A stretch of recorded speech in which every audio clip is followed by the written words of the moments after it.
ಯೋಗಿ, ಪಾಲಕ್ ಪಪ್ಪು ಸಾರು ಮಾಡೋದು ಹೆಂಗೆ ಅಂತ ತೋರಿಸ್ತೀಯಾ? ಓಕೆ.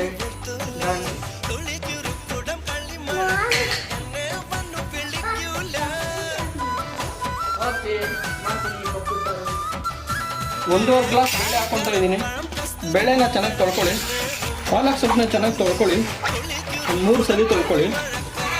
ಪಾಲಕ್ ಸೊಪ್ಪನ್ನ ಸಣ್ಣದಾಗಿ ಕಟ್ ಮಾಡ್ಕೊಳ್ಳಿ. ಈ ಥರ ಸಣ್ಣದಾಗಿ ಕಟ್ ಮಾಡಿಕೊಂಡ್ರೆ ಸಾಕು. ಬೇಳೆ ಚೆನ್ನಾಗಿ ತೊಳ್ಕೊಂಡಿದ್ದೀನಿ. ಇವಾಗ ಪಾಲಕ್ ಸೊಪ್ಪು ಆ್ಯಡ್ ಮಾಡ್ತೀನಿ.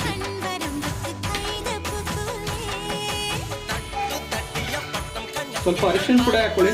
ಈರುಳ್ಳಿ ಹಾಕ್ತಾ ಇದ್ದೀನಿ. ಟೊಮೊಟೊ ಆ್ಯಡ್ ಮಾಡ್ತಾ ಇದ್ದೀನಿ.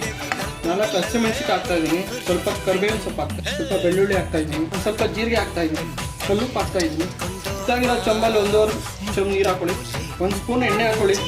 ಕುಕ್ಕರ್ ಕ್ಲೋಸ್ ಮಾಡ್ಕೊಂಡು 3 ವಿಸಿಲ್ ಕೂಗಿಸ್ಕೊಳ್ಳಿ. ಕುಕ್ಕರ್ ಆರಿದೆ, ಓಪನ್ ಮಾಡ್ಕೊತಾ ಇದೆ.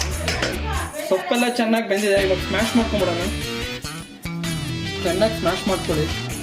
ಒಗ್ಗರಣೆ ರೆಡಿ ಮಾಡ್ಕೊಡೋಣ. ಬಾಣಲಿಗೆ ಸ್ವಲ್ಪ ಆಯಿಲ್ ಹಾಕೊಳ್ಳಿ.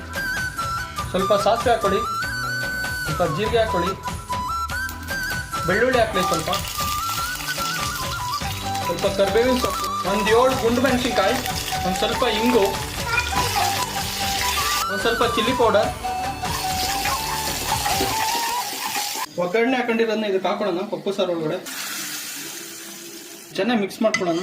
ಇದನ್ನ ಸ್ವಲ್ಪ ಬೇಯಿಸ್ಕೊಳ್ಳೋಣ. ಒಗ್ಗರಣೆ ಹಾಕೊಂಡಿದ್ದೀವಲ್ಲ, ಸ್ವಲ್ಪ ಬೇಯಿಸ್ಕೊಳ್ಳೋಣ. ಸೊ ಗಟ್ಟಿ ಆಗುತ್ತೆ ಅವಾಗ. ಫೈನಲಿ ಆಂಧ್ರ ಸ್ಟೈಲ್ ಪಪ್ಪು ಸಾರು ರೆಡಿಯಾಗಿದೆ. ಈಗ ಟೇಸ್ಟ್ ಮಾಡ್ತಾ ಇದ್ದೀನಿ ರೈಸ್ಗೆ ಹಾಕೊಂಡು. ಪಪ್ಪು ಸಾರಿಗೆ ಮ್ಯಾಂಡೇಟ್ರಿ ಗೀ ಇರಲೇಬೇಕು. ಗೀ ಇದ್ರೇ ಚೆನ್ನಾಗಿರುತ್ತೆ. ಫೈನಲಿ ಆಂಧ್ರ ಸ್ಟೈಲ್ ಪಪ್ಪು ಸಾರು ರೆಡಿಯಾಗಿದೆ. ಈಗ ಟೇಸ್ಟ್ ಮಾಡಿ ಹೇಳ್ತೀನಿ ಹೇಗಿದೆ ಟೇಸ್ಟು, ಉಪ್ಪು ಖಾರ ಎಲ್ಲ ಅಂತ. ಗೈಸ್, ಆಂಧ್ರ ಸ್ಟೈಲ್ ಪಪ್ಪು ಸಾರು ಸೂಪರ್ ಆಗಿದೆ. ಉಪ್ಪು ಖಾರ ಎಲ್ಲ ಸಕ್ಕತ್ತಾಗಿದೆ ನಿಜವಾಗ್ಲು. ಇದೇ ರೆಸಿಪಿ ಫಾಲೋ ಮಾಡಿ ಮನೇಲಿ ಮಾಡ್ಕೊಳ್ತೀನಿ. ನಿಜವಾಗ್ಲೂ ನೀವೇ ಸೂಪರ್ ಯೋಗೀಶ್ ಅಂತೀರಾ. ವಿಡಿಯೋ ಇಷ್ಟ ಆಗಿದ್ರೆ ಲೈಕ್ ಮಾಡಿ, ಕಮೆಂಟ್ ಮಾಡಿ, ಸಬ್ಸ್ಕ್ರೈಬ್ ಮಾಡಿ ಗೈಸ್. ಜೈ Anjaneya. See you next video.